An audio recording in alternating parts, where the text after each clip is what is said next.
Welcome back to Highly Respected. I'm your host, Scott Greer, and today we're going to have another incredible episode for you guys, as always, so hopefully you enjoy it. Lots of news happened last week, a lot of it continuing news from previous weeks, and, deciding which topic to start off with, I think it's going to be obvious what topics we're going to start off with.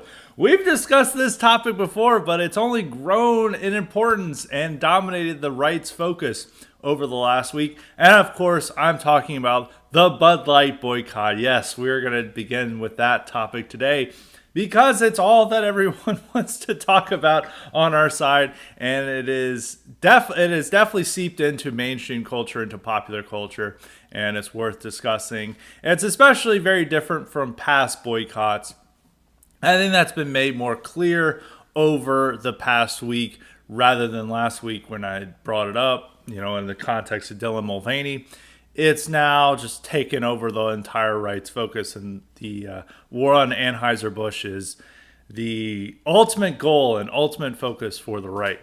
So this is a pretty universal thing on the right. It's like everyone is getting into this, like politicians, commentators, like even country music stars are getting into this Bud Light boycott. Obviously, Kid Rock shot up a whole case of Bud Light to emphasize this boycott. So it's universal, and it's very much not something. It's definitely not something extremely online. Like, it's extremely offline. It's one of those things that have gone.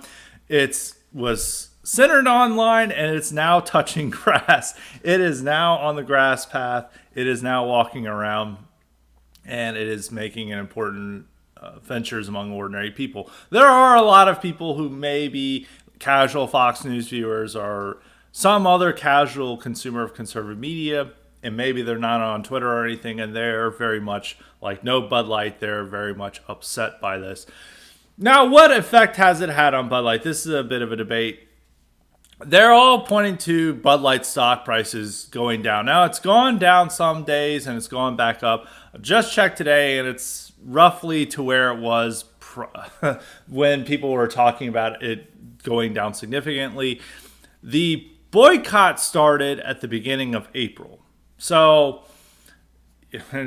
month's gone by pretty quick. It's already midway through April.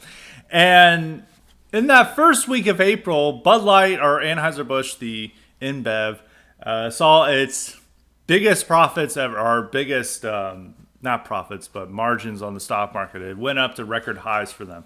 Then it had a bit of a drop. And over that last week, the second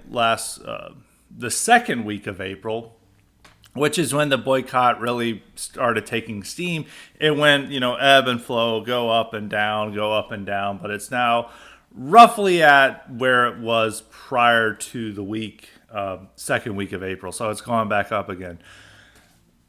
And they were all claiming that this is a loss of billions of dollars, which, it's gone from people saying that they lost $3 billion to they've lost $7 billion, depending on the stock market share.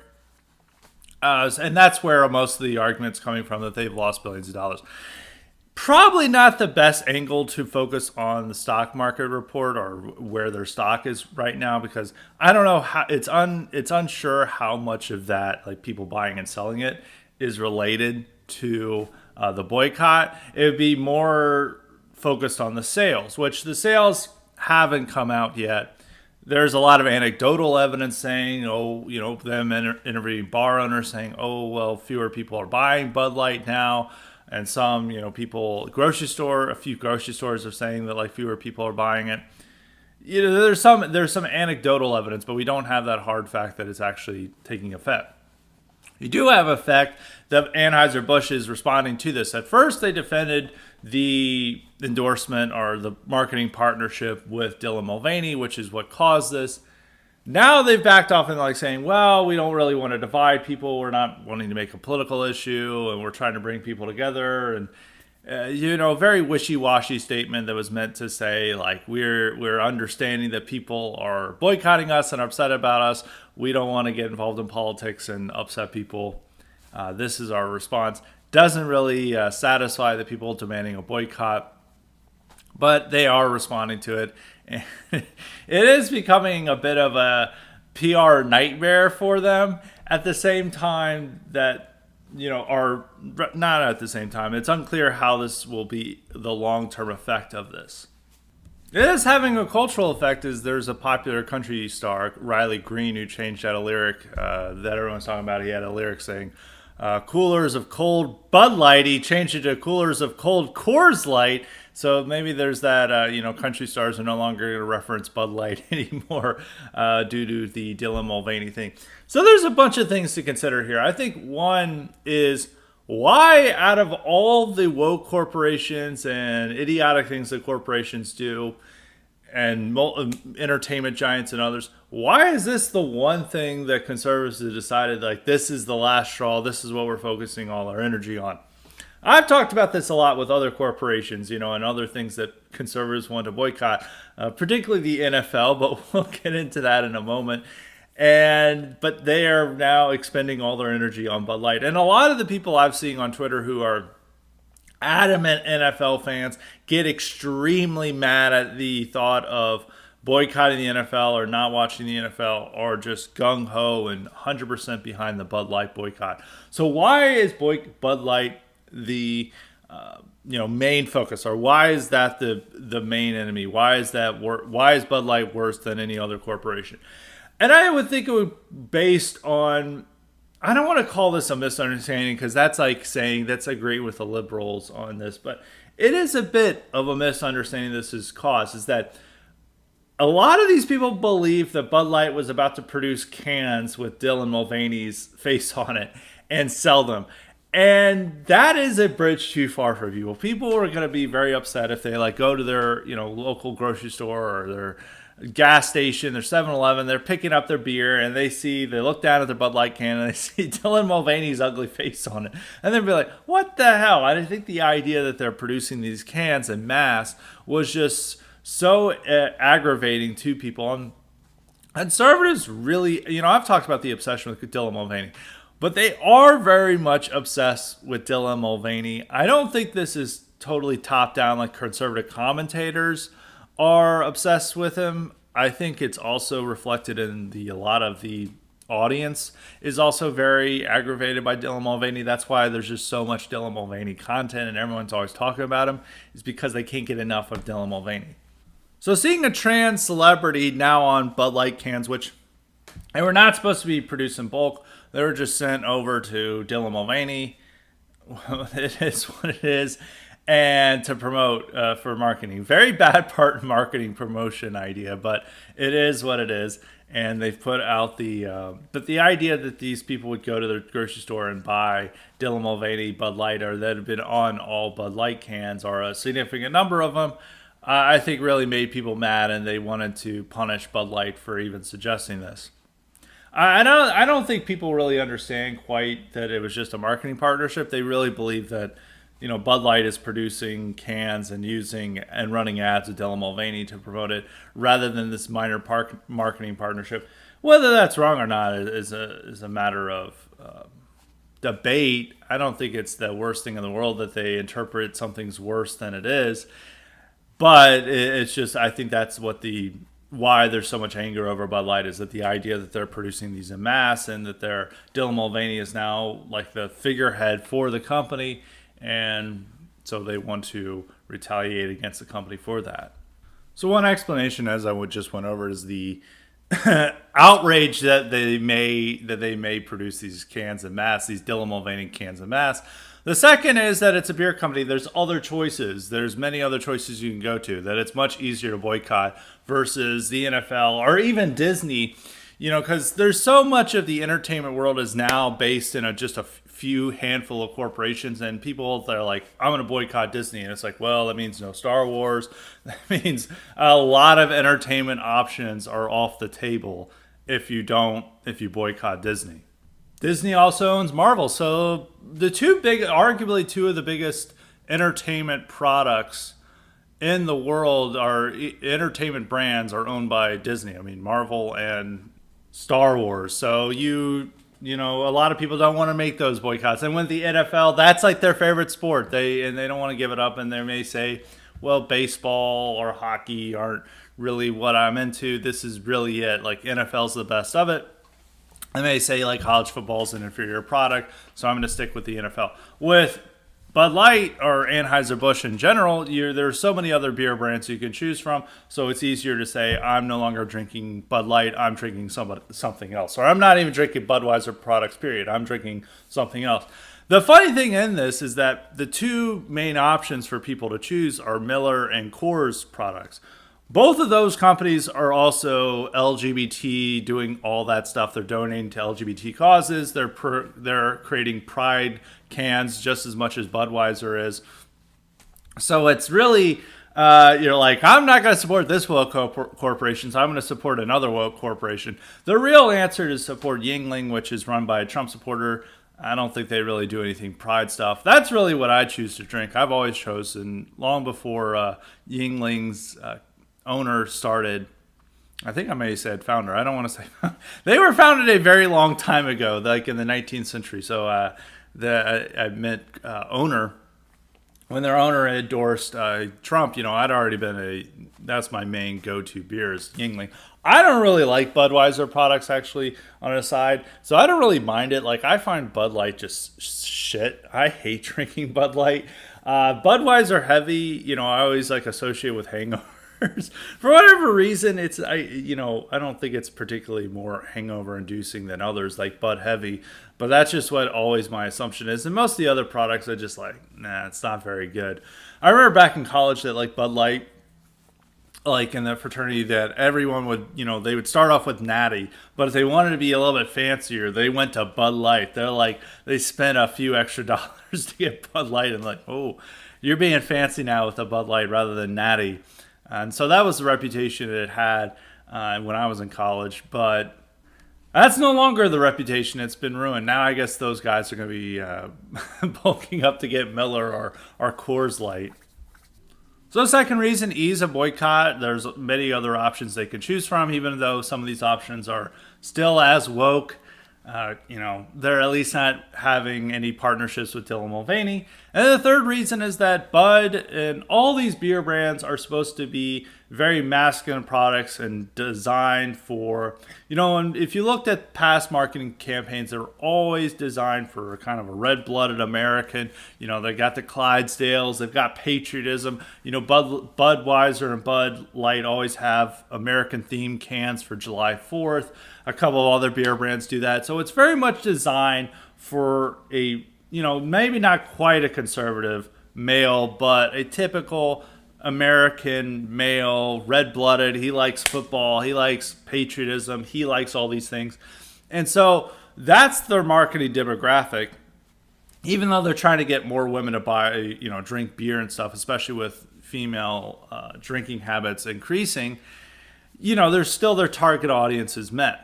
And this is not something that their target audience wants. They want American flag themed cans. They want, sports sponsorships. They want their favorite sports star to be advertising Bud Light. They do not want Dylan Mulvaney advertising Bud Light, and thus this is alienating to them. So this is taking a product that is for one demographic, and a demographic that does not want to see a transgender TikToker as their face of the company. And then it's saying the new face of this company, even though it's not really what's happening, but that's what people perceive it as. They're saying the new face of the company is Dylan Mulvaney. It's no longer a sports star. It's no longer a NASCAR driver. It's no longer patriotism. It's this. It's pride cans. And that's very alienating to the target demographic for beer. And so it's the feeling that they're taking away a vestige of Americana away from them. So that's why there's so much anger and outrage over this. Because, growing up, Budweiser, if you looked at all the marketing slogans, is just a blue collar guy getting off from his job, turning on the game, and he's got an American flag outside of his house. And that's the target Budweiser drinker. Now it's something else with Dylan Mulvaney trying to expand that demographic. So those are three reasons why this is the stand that conservatives want to make. And maybe there's another reason that this is so petty and insignificant. Maybe I don't want to go that far, because I think people should boycott products if they're to send a message. and they've chosen Bud Light. And maybe this could lead to some change in corporate marketing and some change in more that they're trying to appease conservative consumers rather than pissing them off. As I argued in an article, it seems that all these corporations want to piss off conservative consumers. They enjoy it, and due to the fact that there's been so many corporations that have done this and has outraged conservatives, when Nike unleashed a marketing deal with Colin Kaepernick, and that was like a major marketing deal because Kaepernick was actually going to be in their main advertisements. They had rolled out a whole marketing campaign for him. This wasn't just a minor marketing partnership they did with Dylan Mulvaney, where they gave Dylan Mulvaney some free beer and a little bit of money. Colin Kaepernick was literally the face of the company, or one of the faces of the company. And conservatives all were like, we're done with Nike, we're going to done. And Nike's like profits went up, and there's been so many other, NFL, obviously, I don't even need to tell you guys about that. And there's been other past boycotts. My favorite was the Keurig machines, where they, Keurig pulled out advertising from Sean Hannity's show over like supporting Roy Moore or something. It's something like very 2017 story that people have forgotten about, and Keurig like pulled their advertising from it. So a lot of conservatives began destroying their Keurig machines, and everyone just like made fun of them for doing this. And Keurig said like, oh, well, we don't want to be political. And then like, that's right, thanks Keurig. And the Keurig boycott ended. Everyone stopped destroying the machine. So there's been so many examples of people wanting to boycott. And this is the one time where it's become the central focus of conservatives, at least for a month. The Nike thing, that ended like in a week. There's so many other things going on at that time that like conservatives moved on. They stopped worrying about Nike. NFL was a huge thing in 2017 over the anthem protests, and even into 2016. And that did have an effect on the NFL, but as I always like to say, they came back after the NFL got woker. And now they're the conservatives are the NFL's strongest defenders. But with Bud Light, this has been a 2-week long focus. Like we're in this started the first weekend in April. I think that it was maybe that like the last days of March, like that Friday, and it extended into, we're in the third week of this. I don't think it's dissipating because there's just so much going on. They're creating rap music about it. They're, creating their own right-wing beer brands. There's just so much going on that this like circus is just going to continue on. And this is like what they want politicians to focus on is Bud Light. And while it's good to make a stand against corporations and all that, it's at the end of the day, it is Bud Light. It's not the most important thing. And I don't know, the fact that they're telling most people to drink Miller and Coors, who are equally woke corporations, is a little ridiculous. And also the other funny thing here is that Anheuser-Busch, their owners and the associates are one of the few corporations where they donate heavily to Republicans. This is not, like big tech where all of them are donating to Democrats. These guys are, pretty big backers of Republicans. Now, for a lot of people, they're like, this is even further reason to do this. As though like the Republicans are a bigger enemy than the Democrats, and some people say this. So you're really, in fact, maybe Budweiser and others should, pay attention to what their marketers are wanting to associate their brand with. But at the same time, it is like punishing Republican donors more than it is punishing woke corporations. A lot of the, Disney and all those guys, that company is like heavily Democrat. They're donating only to Democrats pretty much. But here we're the one of the few corporations where their guys are actually donating to Republicans. All conservatives are revolting against, which is funny. I don't think that's a bad thing or thing to lay off the boycott, but it is just funny that people are going. The only company they're willing to punish is one of the few that actually donates to Republicans. So if it actually worked to kill Anheuser-Busch, that would mean less money for Republican candidates. Some people may think that's an awesome thing, but it is Probably in the long term would be hurting your own side, but I don't think it'll get that far. I think one thing conservatives need to figure out about the boycott is what is the long term goal, or what is the achievable goal that they want. Is the message to send, or is the goal to send a message to all corporations that this will happen to you if you go woke?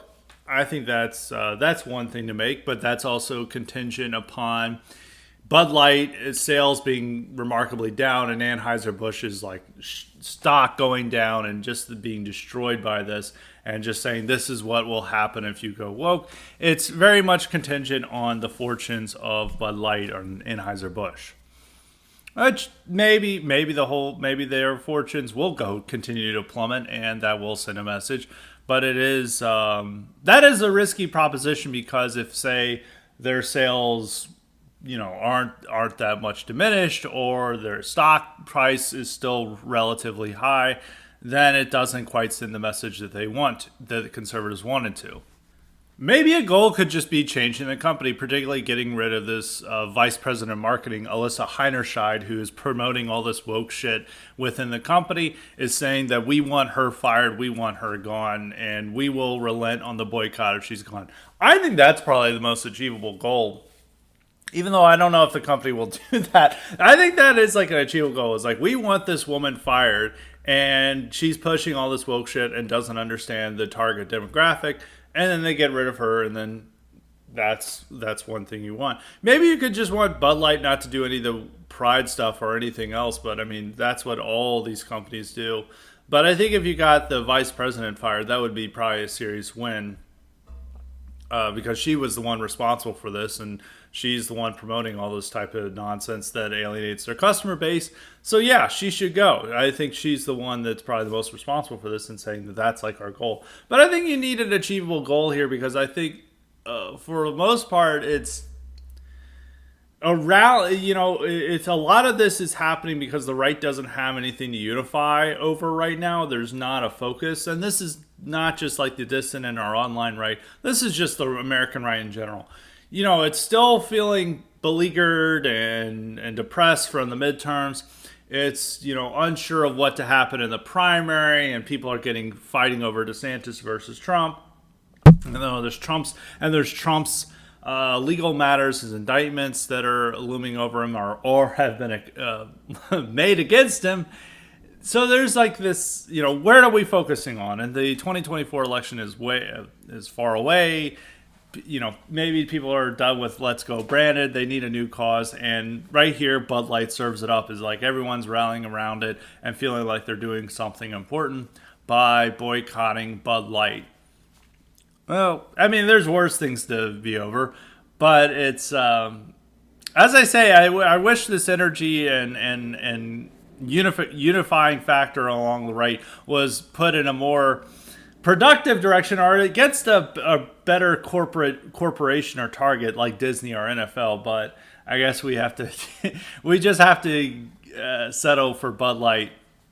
And one reason that this is going along is that people can grift off this. There's already somebody making his own beer that's an alternative to Bud Light, Ultra Right, which apparently it's using a Budweiser or an Anheuser-Busch product. It's just, reselling it. So maybe it's not sending the best message to Anheuser-Busch, but it's making tons of money. And, with the right, an important thing to remember is that if something is going to be big on our side, or is going to be things are talking about, some people have to make money off it. And there's a lot of people making money off this. Off the boycott, that is, and they're making themselves bigger stars and getting more notoriety over this boycott. And that even goes with the rap songs that are being pushed out with Bud Light boycott. It's like so funny. Anytime there's like a big right-wing event, there's then a bunch of rap songs come out about it. Whether it's, fuck Joe Biden or Let's Go Brandon, there's multiple different rap songs celebrating that. There's ones over January 6th or election fraud. There's always like a rap song about it. And you can tell that this issue has taken over the right is when the rap songs begin to come out. And there is one about fuck Bud Light, which has come out to celebrate the cause. And the rap song that came out is well, it's something. I will admit that it came out by this guy Forgiato Blow, who the whole time there's another rapper involved. I don't really know the name. It's at the beginning of the video. And I'm not sure the race of some of the two rappers. Apparently, Forgiato Blow is white, which I'm surprised by. It's hard to tell the race of both of them involved. And they do a song called "Fuck Bud Light." It's got some new metal influence in there. They're screaming and stuff, and they're getting hyped up about Trump 2024, which is keyed. I support that, and they're saying "fuck Bud Light," and it's a big hit. And all these and reputable conservative commentators and politicians were sharing it. Marjorie Taylor Greene shared it. There's a little bit of controversy over it because there's one line where they say it's like two queers spreading HIV, which you're not supposed to talk about in a song. So that's the real controversy over it, not the song's refrain saying "fuck Bud Light." But that's the song. And you're just seeing this. It's like very funny what's happening with conservatism or with the conservative culture in itself. You know, there was an article. Some people have always said like, "Oh, conservatives are becoming a ghetto culture and they're resembling ghetto culture." And then I don't quite buy that. But there is something interesting going on that with the Trump culture itself, or with some of the people who are getting involved in culture, it's very much a rejection of standard middle class values, culture, and norms. Some of this is good, some of it's bad. The good part is that in some ways the standard middle class America would be, we gotta stress civility and decency, and it's like, well, I agree to disagree, and we've gotta work together and find our common ground. And some of that, there's a need to reject that for where we need to go. And especially with the left is also a firm rejection of middle class norms and culture and values as well. And totally is a rejection of all that.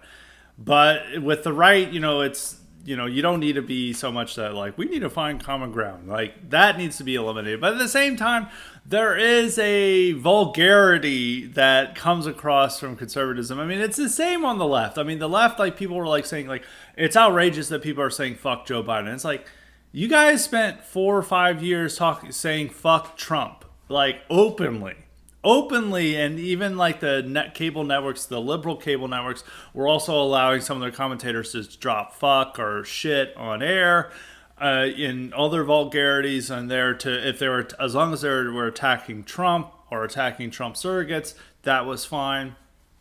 So the culture of vulgarization, the vulgarization of politics was already happening prior to Trump, and I think in response to Trump, it's happened. But with the conservatives, it's now that, it's okay to have like fuck Joe Biden, fuck Bud Light. This is our message.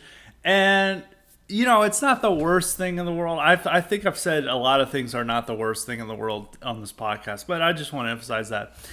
But it's a little off-putting, and it's very much like saying like we're a vulgarized society. And I think even with people who still stick to those old bourgeois values wince at this stuff.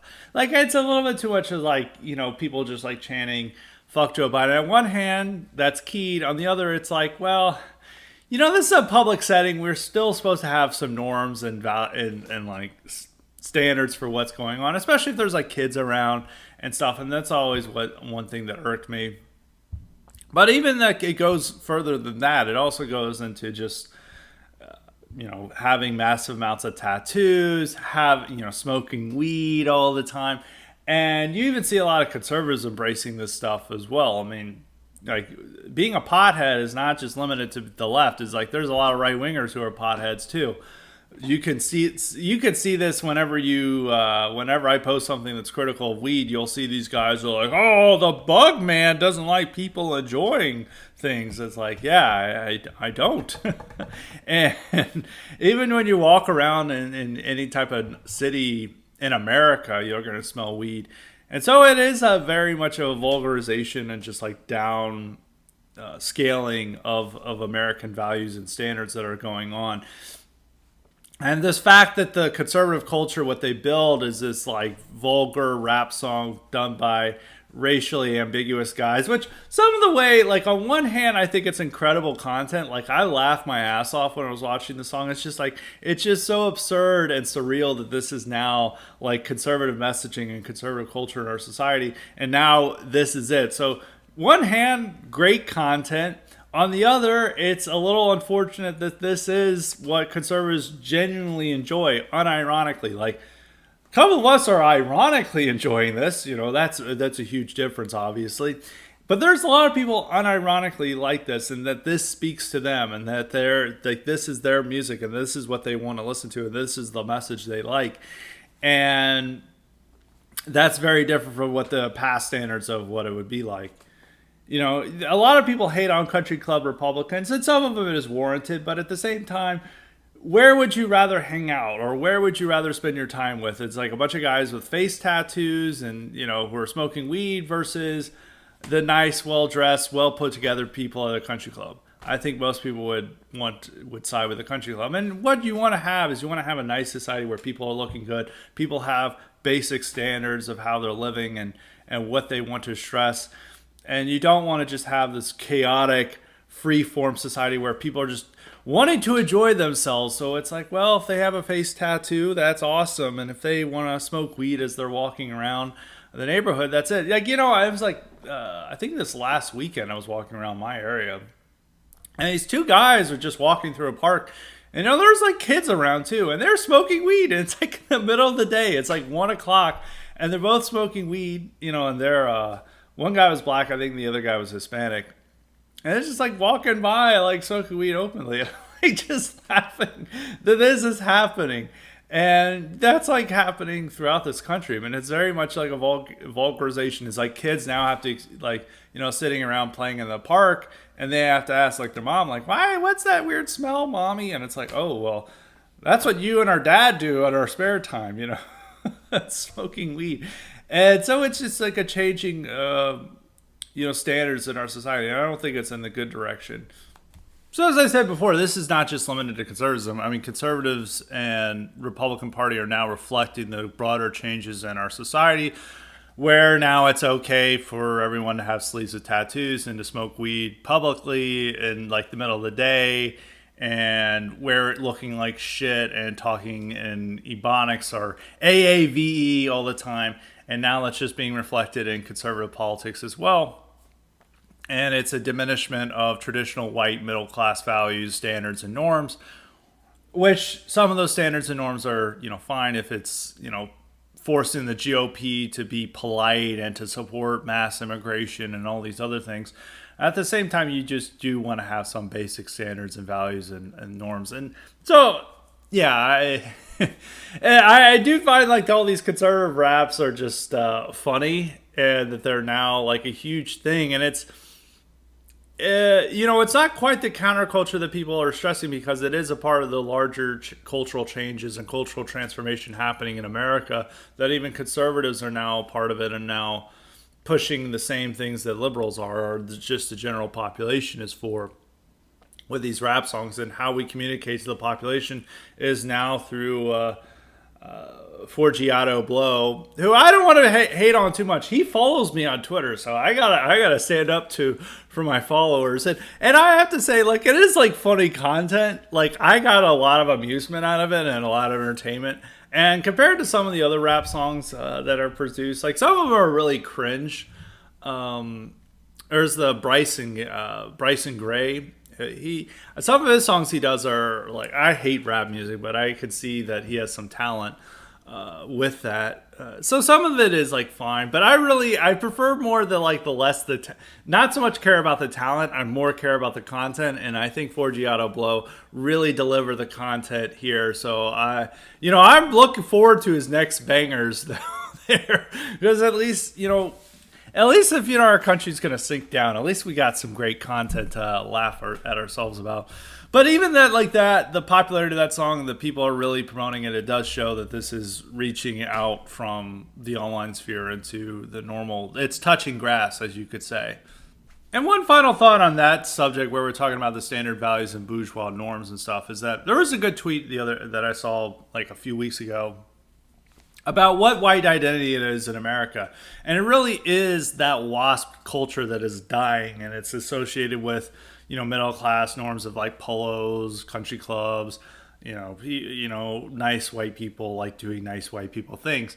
And it's really those WASP norms, and that anything else that like some people want to stress of like a different white identity, it too often resembles that of a prison gang, which is true. And I think that, if you're looking at the type of society you want, you don't really want that type of society that would be associated more with the prison gang. You do want some type of stable society where it's a nice place to raise children, where they're raised up with, the correct standards of how to live and to conduct themselves.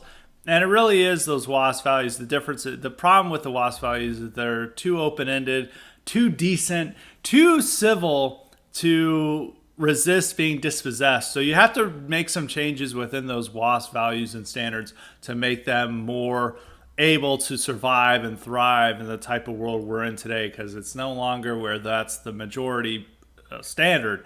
It's now the minority standard, and it has to reflect that. But it's still, you can't really dispense with the golf clubs and instead embrace face tattoos. Is that you still need to stress basic standards of how to act and conduct yourself in public, and not allow complete vulgarization. I still, like, people would always get mad. Like, I think with Trump cusses and stuff, I think that's awesome. And and people were always complaining, it's like, what if children are hearing this? And then all the liberals would then go straight to fuck Trump and stuff.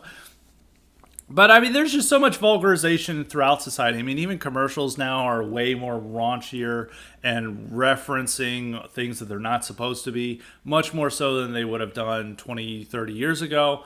The TV shows, the level of standards, like the level of sex and violence allowed on TV shows now is something that would boggle people's minds in the early 90s and would have been like NC-17, and now it's, primetime TV. So there's that's like found throughout society, and I don't think Trump occasionally cussing is the worst example of that. But or even the "Fuck Bud Light" song is the worst example of that. But it is something to note that there is a changing standards within conservatism, some in a good way and some in a bad way. And but I still think you need to stress that WASP standard. That's still something we want, but we don't want to entirely bring it back, because some of the problems we have is due to the WASP being like open-handed, like, come on in, everyone's welcome. And, some, and the obsession with decency and civility, I think that allowed for a lot of the problems to fester that we have today, but you still want that standard. Now on the standards are the concluding thoughts of the Bud Light boycott. I've been critical of it on Twitter and even in the past, and I said I don't think this is going to work out. I still think, I feel like conservatives need to articulate what they want or what they want to accomplish. And if they have something that's an achievable goal, if they get that VP fired, then it's a victory. It is a victory for them, and it maybe sends a clear message. They just need a clear goal here for what they want to accomplish. And if they accomplish that goal, then it's a victory. I do have a lot of skepticism that it will have long-term profit losses for Bud Light. And also, compared to other world corporations, this is a corporation run by Republicans, which some people may be opposed to, but it's still like you're punishing people who are more likely to be allies or fund efforts to do good things than like these total shitlibs who are running other corporations.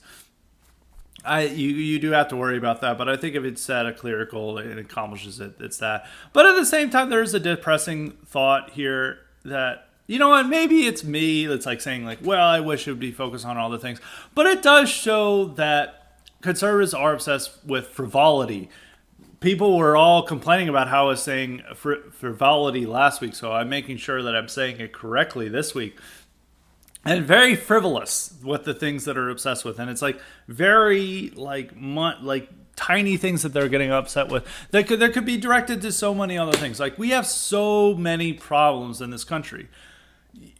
Title 42 is about to get eliminated for the border, and that's going to lead to even more migrants pouring into on the border. People aren't that angry about that. It's like, reparations could happen. There are the Ukraine war is continuing. All these things that are serious problems to our country that are happening right now, or just even what's going on in schools. And the thing that they get most angry over and get most of their focus on and decide that this is going to be our main goal or main cause right now is Bud Light having a minor marketing partnership with Dylan Mulvaney. It should be a hierarchy of concern here, and I think we're at the bottom of that hierarchy and ignoring the important issues to focus on Bud Light because conservatism too often acts as an entertainment outlet rather than a vehicle for change, and we really need that vehicle for change. And right now, we're too often catering to people who are just like, I am so outraged by what's going on in the country, and my main outrage is Bud Light. And with all the important issues that we have, I think we need to stay more focused on those things rather than worrying about Bud Light. Like, imagine if we just got everyone hyped up about doing something immigration related, or even just like something dealing with like these corporations like supporting Black Lives Matter, which I think is more fundamental to a lot of what's going on in this country, rather than Bud Light. If they said, there's still the NFL's like promoting Black Lives Matter propaganda, so is so many other companies. And even like a company like Disney is like doing all this terrible stuff.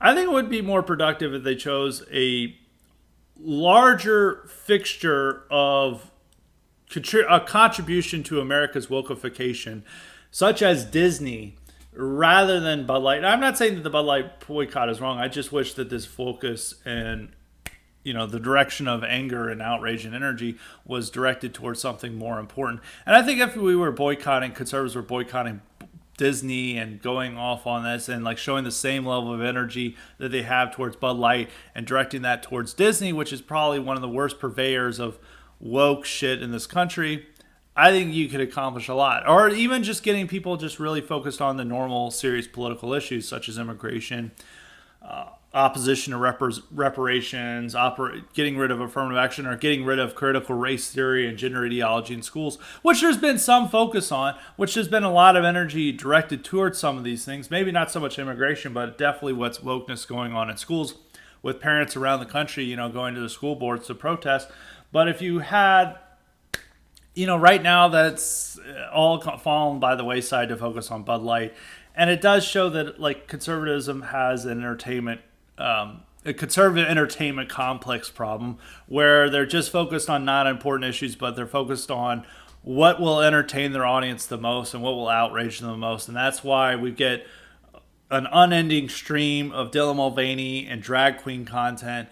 And now all this energy is directed towards boycotting Bud Light while there are serious issues that are happening and they're destroying our country, and there's not as much attention paid to that because it's not as entertaining. Like the border crisis is not as entertaining as Dylan Mulvaney. That's why conservative media focuses on Dylan Mulvaney more than they do the border crisis, at least at this moment. So that's my main issues with it. I'm not morally opposed to the Bud Light boycott, or I think it's wrong, or I think and maybe if it accomplishes something, it could be a serious end, but all these conservatives saying like this is the most important thing we've ever done, like this is the best sort of conservative activism we've had, and it's like this is not the most important thing. And even if like the achievable goal is still not equal to like strengthening the border or completely eliminating anti-white indoctrination in schools, it's just about a beer company's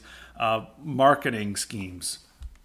So it's better to focus on what's important and not look like idiots who are obsessed with minutia and making themselves look like idiots with Bud Light. But if they do accomplish what they like, if they get this woman fired from VP of marketing, then I could say it was worthwhile. But if at the end that Bud Light posts that sales haven't been diminished that much, the VP stays on board, and all this was just an entertainment cycle for conservative media, then it was not a win at all. So that's my thoughts on the Bud Light boycott. I have a feeling this will still be a new subject next week. Hopefully we talk about something else for Highly Respected, but I can't promise so. Now on to some campaign news, or talking about that and what I think is going to go with the 2024 campaign. Actually, I need to add another thought to this because it's pairing with the discussion we just had, and it's what could be the focus of the GOP. I think a big problem, I went over this last week, but I want to emphasize this again, is that the GOP and conservatives can be easily distracted by stupid things that a lot of people aren't that concerned with. And if Biden really could win, he could just pay Dylan Mulvaney to announce a new corporate sponsorship every week throughout the campaign, and conservatives would probably talk about nothing. He could also get like a really good high school basketball player, male basketball player, McDonald's All-American, All-Star, and tell this guy, hey, how about you become a woman and dominate women's basketball? And that guy would probably dominate all discourse throughout the campaign. Is like conservatives like, I can't believe this guy is dominating women's basketball. We've got to protect women's basketball from the dangers of a man like ducking on all these libtarded women. That could be a main focus. Or there's so many other things that could just like be frivolous in nature that like Biden could get them to focus on, that they're not going to focus on the important issues that are really going to help Republicans, of just like crime, urban disorder in general, immigration, education, the economy, affirmative action, China. These things are what people actually care about, and actually the Republican stances on it are popular, but instead they're going to focus on Dylan Mulvaney, some dude winning all the championships in whatever women's sports he chooses, and all this stuff that like can really capture conservative media's attention. I mean, it's like easily baited, and I think Biden should just announce this stuff, just to like throw the bait out there, hook conservatives in, and that they're just like focused on all this frivolous, stupid matters that I some of them it's not. I'm not saying it's completely unimportant, but there's things that are far more important, and actually the general public cares about more than Dylan Mulvaney or trans athletes and girls sports, because the trans athletes and girls sports, that doesn't offend people, or wanting to ban it does not offend people. Like the polling shows that a lot of Americans support this idea, but they don't deeply care about this issue that much. And it's not an issue that they're just like, well, why are you campaigning so much on this? It's like, it's not one of those red meat issues that gets people out there to vote in the same way that something like illegal immigrants or crime does. It's just something that's like, well, that's not one of my top issues, is like transgender athletes in college women's sports. So I don't know why you're focused on this, but Biden could get the conservatives and Republicans and completely focused on this subject, and that would be to their own detriment in the 2024 election. I just wanted to get that thought out there because I had that. And another thing I just wanted to add on to that discussion, it kept going on, is that when people want to ask what American populism is and what it looks like, I really have to pull out the fuck Bud Light rap and say, this is American populism, this is what it's like. You may not like it, but this is what it's like. It's a little bit more like Insane Clown Posse than the upstanding working class revolution from the working class types from the 1950s revolution that people want to imagine. And that is actually more representative of a modern American working class than these stock images that people use from the 1940s and 50s of the working class. That is what they are today, and if you don't like it, well, that's your problem. I mean, it's could be worse, obviously, but this is what they like and what they enjoy, and this is their culture, and that is American populism, whether you like it or not. But on to the campaign itself and the primaries, that Tim Scott has, well, not 100%, but basically has entered the race. He said, I'm forming an exploratory committee to run for president, which is just like, I'm running for president, but maybe I might back out. And so he's running it. He jumped in. He released an ad that was really just cringe and corny. Michael Tracy had a really good tweet about it. It's like, well, this is about the American values of the American dream, the vision of America, and it just keeps using America without describing what he means. It's like, well, in America, we're about the American way with American values and this American dream, and the best way to solve this is with the American vision. And it's just a way of just not really stating what you're for. It's just continuing to repeat America, and people are like, oh yeah, that's nice, I like that. With Tim Scott's had a lot of trouble coming out into the race. He's not been very well versed on taking on tough issues or tough questions. I mean, he's already been getting tripped up over a national ban on abortion, which, first off, that's not going to happen, second, or at least in the near future. But second, they want to ask it because it's going to be a important issue in the Republican primary. And Tim Scott just did not give a good answer. He just went on a mealy mouth word. He didn't even say whether he's for it or not. And then he kept saying, well, I'm for a 20-week ban, and maybe I'm for a 15-week ban, or maybe I'm even for further. And he kept changing his issues, and it didn't sound like a very strong statement. And he had to say this because, one, if he said he supports a national ban on abortion, it would hurt himself in the general election. If he said he opposed it, he would kill his chances in a primary. So he has to take a middle path, which even his middle path is unsatisfactory to pretty much everyone, but it's the path he's chosen.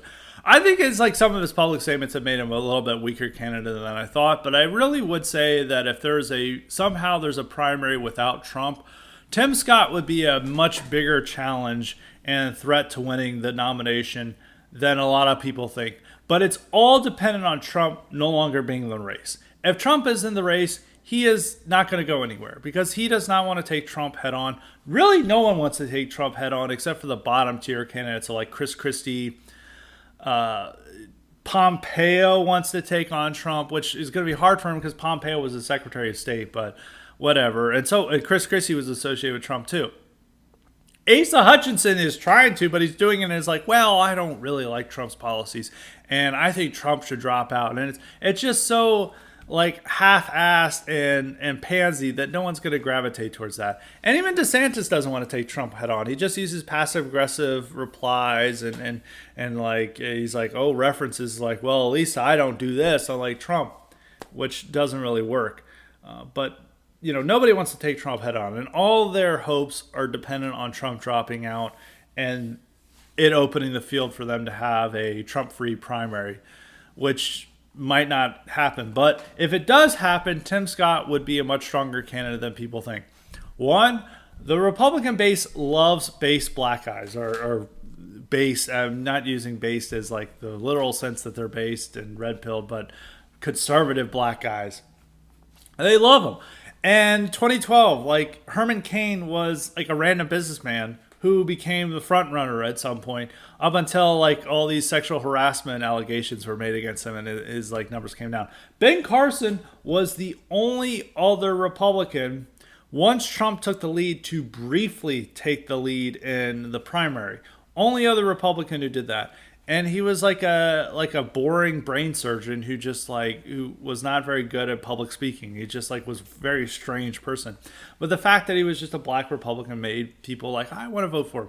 Now with Tim Scott, who is an established politician, a Republican senator with a lot of establishment support and a really good fundraising chops, if he gets in the race, he's going to be a serious force. I don't think it's, Trump drops out, that DeSantis is going to walk to the nomination. DeSantis has a lot of problems. As a candidate, he is not charismatic. He's, a lot of donors are feeling that he's not the guy. A lot of support. He's not that captivating person. He is really elevated to the stance that he is the Trump killer. He is the non-Trump. He is the best Trump, the alternative to Trump. But with Trump gone, that a lot of that support base of that star power around him of he is the guy who could beat Trump but still beat Trump or whatever, or be a responsible Trump, that's taken away. That there's no longer, they have to worry about, well, we'll just pick whoever the Trump alternative is. They now have a bunch of other options and they don't have to worry about Trump in the primary. So they'll just like go and entertain other notions. or other candidates, and most of the candidates suck. Really, all the candidates suck except for, I hate to say this, DeSantis is better than others. The real best one is Vivek Ramaswamy, which even pains me even more. I actually like Vivek much more than DeSantis, even though Vivek really gives the red meat to them in such a stupid way. Like, he was at the NRA convention and he's like, here's what we need to do. We need to arm every Taiwanese person and that will defend them against China. And all the crowd went nuts. And I was like, that's not true. That's not going to do anything for Taiwan. And he's like, this has helped out blacks too. But the whole audience ate it up. Like, he knows how, and he's like a much better public speaker, and he really knows what to give the crowd, audiences what they want to hear. It's a little bit too much on the nose and a little bit too on the point of like a parody candidate, like more so than Trump. But I think he would actually be and I think Trump likes him too. I think Trump, like, Vivek is probably the candidate that Trump is most likely to endorse if he drops out, which is a crazy world we have. So, yeah, but with the Tim Scott thing, he's not going to go anywhere as long as Trump's in the race. But if Trump's not in the race, he's going to be a serious challenger. And he would be the worst possible presidential nominee. And even if he's the VP nominee, that's bad. I don't think Trump's going to pick him as VP because Tim Scott has not supported him in his legal troubles. When his house got raided by the FBI or Mar-a-Lago got raided back in August, Tim Scott was like, well, I don't want to condemn the FBI. We have to wait for the facts to see here. And Trump probably noticed him saying that. And he's not been a fervent Trump supporter. And Trump wants his VP to be a strong Trump defender. And he's got a lot of other options besides Tim Scott, who is not an ardent Trump defender. But he's definitely a possible VP candidate for someone else who may run. If DeSantis wins, like, it's very likely he could pick Tim Scott or Nikki Haley, both terrible options. I would say Tim Scott's worse than Nikki Haley. That's a tough competition, but I would say Tim Scott would be the absolute worst. But I think that Tim Scott also has a better chance of being a more serious contender in the race than Nikki Haley is. So that's my thoughts on it. But Tim Scott did not have a good start to his campaign, a rather laggard start to his campaign. So maybe the threat of him, even without Trump, may be overblown. But I still think you guys shouldn't discount it. If it happens. I mean, we may be talking about a theoretical that never happens because Trump may still stay in the race till the bitter end and get nominated, and we'll see where that goes. But if he drops out, like, we're gonna have to worry about Tim Scott nomination.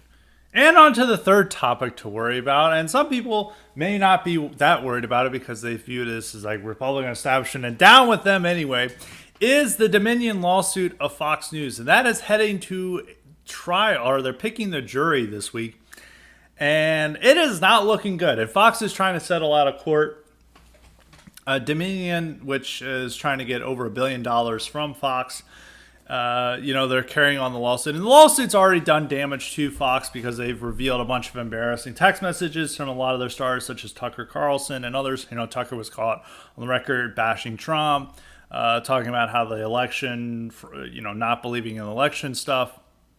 All the Republicans have been shown as pretty much all the Fox News commentators were shown as not believing in the election stuff. Even some of the Trump campaign people were like, yeah, we don't really have any proof for this stuff. Outside of that, what it's been causing, it is a big deal. And if Dominion wins, this is not so much a loss for Fox News, which a lot of people want to say whenever something bad happens to the GOP or Fox News, that this will somehow create room for a more radical right alternative to emerge to replace the establishment right thing. It's like if the GOP goes away, then there'll be a base party, or if Fox News go away, we'll have based and red pill news take over. And that's probably not what's going to happen here. With the Dominion lawsuit, if they win, that's going to have a chilling effect on conservative media in general and on Fox News. And it's going to put Fox News on the direction of pushing back against and eliminating a lot of the aspects of the network that are pushing the right in the right direction. That this could be the start of getting rid of Tucker Carlson. that this could be the start of getting rid of some other good hosts that they have, or the discussion of certain topics that they don't want to have. Is that maybe that this happens and says, not only we're going to not talk about any election, fraud or anything of that sort, we're also not going to allow any conspiracy theories to be talked about on our network. So they'll say, no more talking about J6, no more talking about Great Replacement, no more talking about this stuff. We're just going to be focusing on the moderate issues. And we're going to move the network in the direction of what it is on the 5, which the 5 gets incredible ratings, but it's a lighthearted show that doesn't really talk about too many controversial things. And it's really just people sitting around chit-chatting about the issues, and they all come together to on a consensus issue, on a consensus side that's generally more in line with the center than it is with the far right. And that could be the future of Fox without the bait, with the red baiting. I call it red baiting. Red baiting means something else, but without the red meat given to the audience, is that it'll just become a more centrist version of CNN. And that could change depending on which Murdoch son gets in control of it. Is that the libtard son, right now it's Lachlan. Lachlan Murdoch is more conservative than James, and James is the libtard one. And if James takes over, maybe this could be that Rupert Murdoch is like, well, the network's in trouble, I need to give James it, and James is a libtard, and if James Murdoch is running the network, that is very bad. And now you may say, oh, well, that'll allow some other alternative to emerge. I don't think so, because the Dominion has also hurt, litigation has hurt Newsmax. Newsmax fired a bunch of people over Dominion lawsuits. Like they got rid of Michelle Malkin over Dominion, attacking them over litigation that Dominion was threatening to file over what Newsmax was doing and covering those election challenges. There was a bunch of other people, and Newsmax has really changed its coverage style in the wake of these fears of litigation and lawsuits. And all this is happening at a time that a lot of conservatives want to loosen defamation laws to allow more of these types of lawsuits, in the belief that it will hurt the mainstream media and liberal media more than it will hurt conservatives, even though the evidence that we have shows that it will hurt conservative media more and conservative figures more than it will hurt liberals. I mean, look at this right now. Not only do you have the Dominion lawsuit, which has created a lot of trouble and pressure on Fox News, you also have the lawsuit that the Sandy Hook parents filed against Alex Jones, where he was found liable for over $1 billion just for random things he said about the Sandy Hook situation. And just imagine that standard, or who they would be able to go after if we loosen laws more, if we had a lower standard for this. Like, every conservative media outlet would be bankrupt. And some people are like, that's good, we'll have base and red pill outlets. Well, those would be sued even more likely. I mean, if you're spreading any type of conspiracy theory or something that like people don't like they would sue over that. It could be even just talking about the Great Replacement theory. That could be liable for lawsuit. Talking about how J6 was an insider job, that could be liable for a lawsuit. I mean, Tucker Carlson is being threatened with a lawsuit against him by Ray Epps over how he's covered J6 and Epps himself, and alleging that he was a federal informant. These frivolous lawsuits are going to be more likely to favor the left, because what lawsuits do you think are going to be filed by the right? And some people say, well, we need to file lawsuits on the behalf of Kyle Rittenhouse or the Covington Catholic kids, because they got falsely accused of being white supremacists. You could say that may be one reason to file these lawsuits. Others do this because they allege that somebody's a racist, or they get some detail wrong, and that'll be it. But in some cases, that the real devastating impact in the mainstream media is like doxing people who are private, people or whatever, or they were writing something else, and they bring that information out there that people don't want to expose, and that's used to damage others. But a lot of that information is usually true. Look at my situation. Like, it was true I wrote those things at Radix. I think that they weren't racist at all, of course, but it was true I wrote those things at Radix. And that did have do the damage that they were intending that article to do. But at the same time, I would have no grounds to stand on to file a libel lawsuit, because it's like, I did write those things. That is me. So it's like, well, they're just getting mad about those articles that are people writing. And that could be the same with most people, is that they just don't want that they will spend a ton of money and a lot of effort and time to expose old writings, or to find like a clip of somebody saying a certain thing that may be offensive, and they'll display that.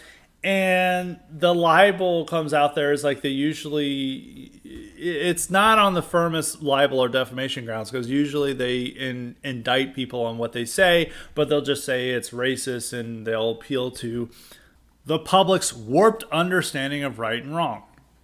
And there are a few cases where they're, falsely accused people of this. I mean, there were newspapers that have falsely accused Kyle Rittenhouse of being a white supremacist, and they should get sued. But there are so many other cases. But one thing to remember is that we do not have the massive type of legal infrastructure to just wage frivolous lawsuits against these media companies to make them bankrupt. And also, a lot of these major outlets have the resources to fend off these litigation. That's why they're mainstream media outlets, is because they have these huge litigation departments. Now, Fox News is in luck, because they also have high-powered legal team to defend themselves against these claims. But most outlets don't.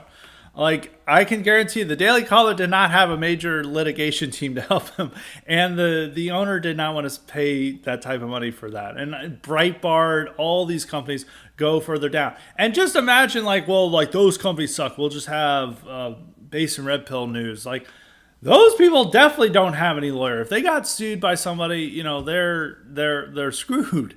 They're screwed if they have it, and they have to operate in ways that are around the thing, and it could really put an end to a lot of what you want to do. Like, say if VDAR or Ameren or American Renaissance got sued over what they reported, that could prove very damaging to them, because they don't have the type of resources that the New York Times or Washington Post have. And it can't just be over accurate reporting, but they can say, well, we found this was racist, or we found this was offensive.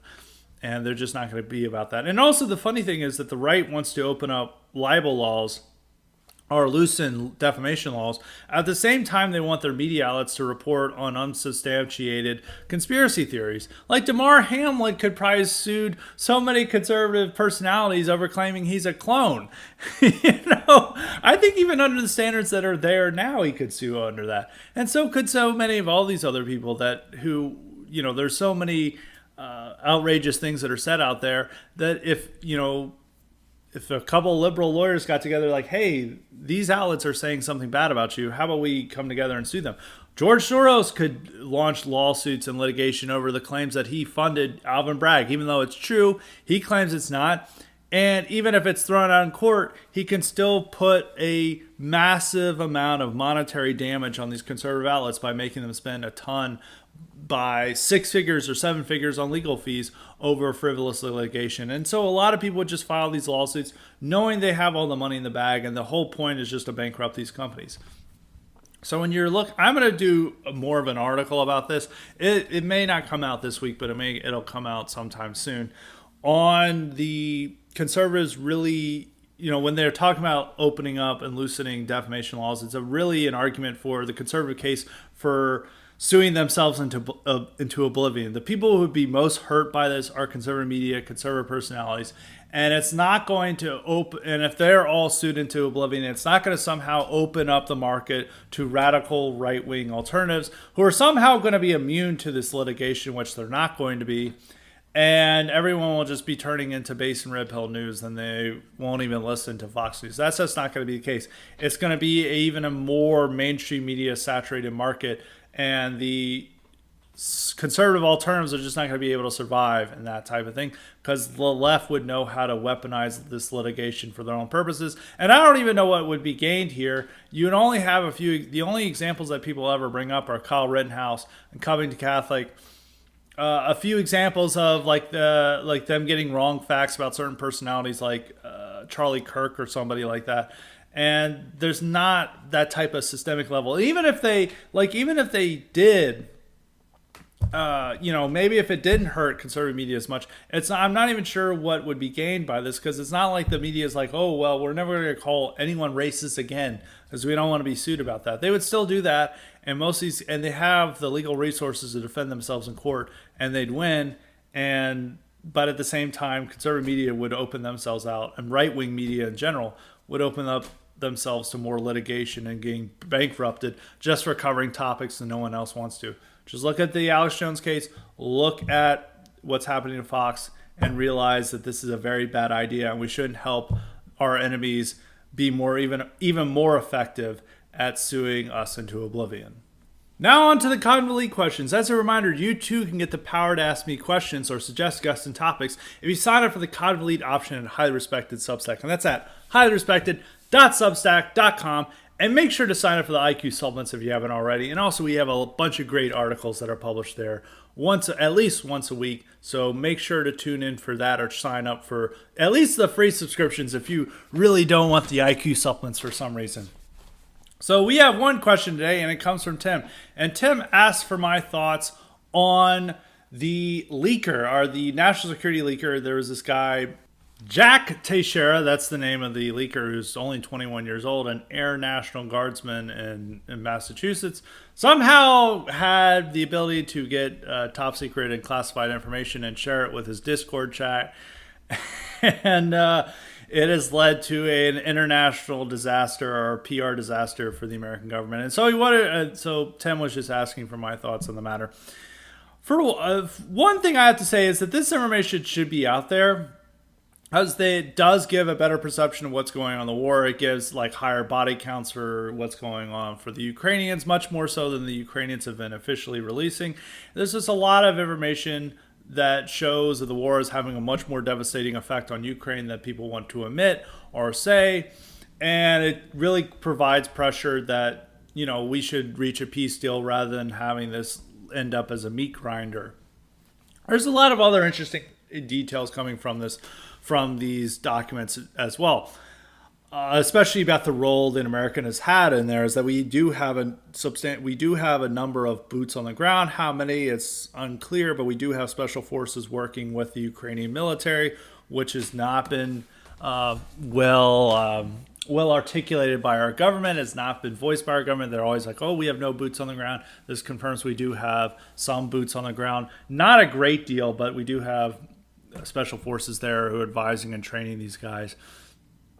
And so it has a lot of important information out there. So I think it's good that it's out there. And I think if we had a media that wasn't firmly lockstep with the military-industrial complex, this would have already come out. And also, this leaker, instead of just going to his Discord, would have been able to go to reporters, or other leakers would have gone there. But our media is even more firmly loyal to the globalist American empire's narrative on this subject, and it doesn't want any divergence. And it's like, oh, the war is going great for Ukraine. They are having hardly any casualties, while meanwhile 100,000 Russians have died, and they share every bullshit story from Ukraine, no matter how clearly fabricated it is, such as the Snake Island narrative, such as the Ghost of Kiev. They go along with these stuff. So it's worthwhile we get true information out there, and it's important that we know this. And if we had a media that actually cared about this, or actually factually reporting on Ukraine, rather than delivering the gays propaganda about it or Ukraine propaganda about it, this would have been in mainstream newspapers. But also, all these newspapers didn't even want to cover the details and specifics, because they were like, well, that's going to help our enemies, so we're not going to do this. They never did this for the Pentagon Papers. They never even did this when Bradley Manning, now Chelsea Manning, released important classified information on how the Iraq war, they were showing all that stuff on nightly news, but now here they're like, we will not report on this. And they actually even expended resources to track down Jack Teixeira and even interview people in his Discord chat. So it's a ridiculous case. So I think it should be out there. Now, on the second thought of whether this guy should face criminal penalties over whether he's a whistleblower, I don't think what he did was, I wouldn't say it's morally wrong. I'm not bothered by it. But at the same time, it's very clearly a criminal offense that you're doing. Not all crimes that you may commit or maybe there's a justifiable reason for that, or maybe you could find it in a court of law, but it's still like a criminal offense, and he doesn't really have a defense against it. He can't say like I was a whistleblower. It's like, sharing classified information with your 16-year-olds in your Discord gaming chat is not whistleblowing, okay? And the reason why he was doing this was not so much to share the truth. It was just to show off that, like, hey, I'm an important national security guy, even though he just was an Air National Guardsman, not in the CIA or NSA. And he's like trying to show off like how important he is and to wow these 16-year-olds into thinking like he's such a cool guy. It wasn't so much that he was like sharing this with a reporter, like this needs to get out there. Please get this out there. My superiors won't listen to this. He's just like, hey, 16-year-olds, look at what's really happening here. And then these like idiots then share it through to other Discord chats, and then it ends up in Russian Telegram chats. It's very much a ridiculous. It's very comedic how this story has played out. Now compare this to Julian Assange and Edward Snowden, and they're like putting out these reports out there, and it's like very serious, like the reasons why they're happening. I mean, Snowden, like if you compare this to Snowden actually did try to whistleblow, or I guess that went through the normal whistleblower procedures on reporting on these NSA malfeasance, and he went through that, and they're like, we don't care. And then he just gave it to a reporter, Glenn Greenwald, who got it out there, and then he fled the country. Very much like a high spot, very serious story, very serious thing that was happening. And he took a lot of thought and action about this. He dumped his girlfriend just to flee the country, and because he cared so much about getting this story out there. It's very much like a movie and a drama or a thriller. This is like Burn After Reading, if you guys have ever seen this Coen Brothers movie, which is a very funny movie that describes like the CIA agent leaves his like memoirs in a gym bag, and the people at the gym find it, and they think it's like important spy information, and they take it around, they try to shop it around, they try to blackmail the CIA agent, and he's like, no, this is like my memoirs I'm writing. And then they shop it around to the Russian embassy and stuff, and it's like very just like stupid about how they do this. Here it's even just like even dumber. It's like this guy trying to establish himself as the leader of a Discord chat named Thugs Shaker Central is like, hey, check out all these classified documents, and then these 16-year-olds pass it around. And it's just going to be more ridiculous. I think there's going to be more arrests in this, and it's going to be all just like these 18-year-old, these like young teenagers who had no earthly idea what they were doing, and they're just trying to entertain themselves, and they somehow committed a serious felony in the process. Doesn't mean they have that point about classified information. I mean, it's not, if they didn't care about it being out there, they wouldn't classify it. And the reason why it's classified is to keep it secret. And if you share it, it's a felony. I mean, some of that information should be shared out there, and it should be. So I have no problem with that information out there, and I don't think it's wrong that the information is out there. But the way that Teixeira, who is, funny enough, he has like I'm not sure if he's Portuguese or Brazilian. Well, he could be both, obviously, because Portuguese settled Brazil. But it's a Portuguese name. So it's funny that it's also, you got, I guess the Portuguese could be considered Latinos, a part of the base of Latinos. It depends if he's straight from Portugal or Brazil. But it is funny that you just have like a guy who's not a typical heritage American involved in this. Could be all the other people arrested or also have like are Hispanic or Portuguese and stuff. And it's like once again proving that the dissident right is Latinx movement, which should be humorous in of itself.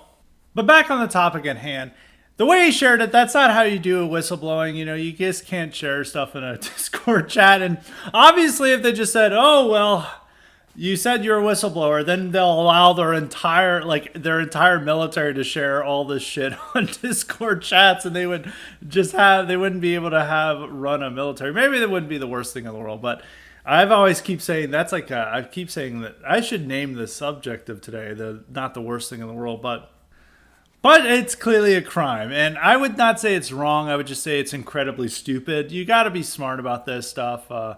It's hard to find what reporters he would have done. I mean, maybe he could have taken this information to the Intercept. Intercept has a lot of libtard stuff. I mean, and like they do really bad reporting, but they still will report on stuff that the national security state does not want to hear. One of the few outlets that will do that. And so he could have taken it there, and maybe he would have a better case in court saying, like, look, I was just reporting this. Like, whatever, my superiors wouldn't listen to my whistleblowing, blah, blah, blah. But he would have maybe a better case in court. And there's been other people who have who've done this before that they've defended. Obviously, Bradley, Chelsea Manning, they all turned into a hero. Well, Bradley Manning was hated, and then he transitioned, and then the liberal media is like, this guy's brave, or this woman is brave. And then there was Reality Winner, who was not a winner. Reality Winner was this woman who was also an Air Forceman. It was not, I don't think an Air Force National Guard, but she was an Air Force service member, and she leaked information to the media about Russia's apparent collusion in the 2016 election to show that like Trump is bad and controlled by Russia, and all the media loved this. And when she was arrested, they were like, "This woman's a hero. She deserves to be freed," and she eventually got released for her crime, even though the whole media thought that she was a hero because she was giving the information that they wanted, and with the specific target of hurting Trump. Now the media does not like Jack Teixeira because he was sharing this in a gamer Discord where they're sharing racial slurs, and it was done to embarrass the heroic and woke national security state that's fighting a noble struggle in Ukraine. So all the media is now very much anti-Teixeira and viewing him as an enemy of the state, and that's why they work to dox him and to do the FBI's work for the FBI. So that's another interesting fact, is the media went after this guy rather than trying to contact him, like, hey, what other news reporting do you have? They all firmly in lockstep with the national security state here, and even cutting down the leaker or the whistleblower, as you may interpret it. So it's an interesting situation. This guy has no case in court, defense in court, unfortunately. I hope he gets a light sentence. I don't think sharing that information, it's right to share that information. He just should have, the reasoning for it was just to show off to his Discord chat, rather than like actually getting that information out there. If he had gone to a news reporter, or gotten that information out there through a better way, I think it would have been maybe had a better time in court. But Reality Winner went straight to the media outlet, and she still got sentenced to 5 years in jail. And that was a much more minor story. Like, this is an international crisis for the American security state. Like, this is upsetting a lot of our allies. This is sharing a lot of information we did not want out there. They are going to make an example of Teixeira, unfortunately. I don't know, but hopefully he gets a light sentence, and so hopefully everyone else involved doesn't get like sent to 30 years or life in jail for over this. But I mean, it's possible that something like that could occur. But the real takeaway from this about how the media covered it, how they've depicted Teixeira, how they've gone into this, is they're fully in line with the national security state. I mean, the mainstream media is like the most loyal appendage of the national security state and the military and industrial complex. It will allow no more criticism of these people, of the military and others. Like, this is very different from the day of the Pentagon Papers, where Daniel Ellsberg is able to. That information was much more sensitive and like top information that was shared by Teixeira, which that stuff was like internal press releases of some sort, but the Pentagon Papers were a much more serious matter, and they've all viewed this as the most heroic thing that has ever happened. There's a movie made about the Washington Post covering the Pentagon Papers and how brave they were for doing this.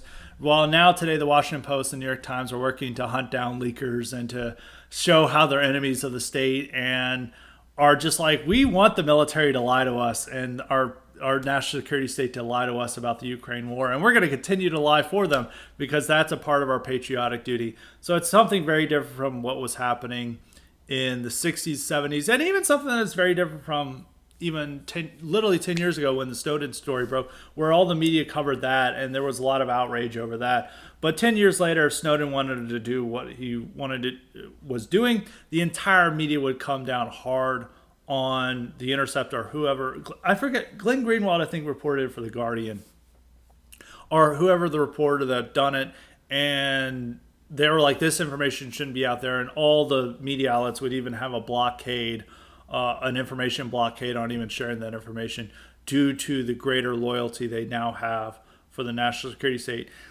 And even with the Bradley Manning or Chelsea Manning, whatever you want to call him now, or him or them, whatever you want to call them now, the media was more willing to report that stuff in the early 2010s because of the hangover from the Iraq War. That hangover is dissipated. Now they don't want to report anything negative that the national security state does because they view them as woke and heroic and something that they need to support, and that their duty is to support the national security state in any way they can. And that's why they've covered this topic. So I think that's the most interesting takeaway, is how the media's covered it and showing their allegiance to the national security state. So those are my thoughts on that, and that's the conclusion of this episode today. Hopefully you got informed by it. We're going to have an incredible IQ supplement later this week. Should be on its normal Thursday time, so be on the lookout for that. So until next time, stay respected.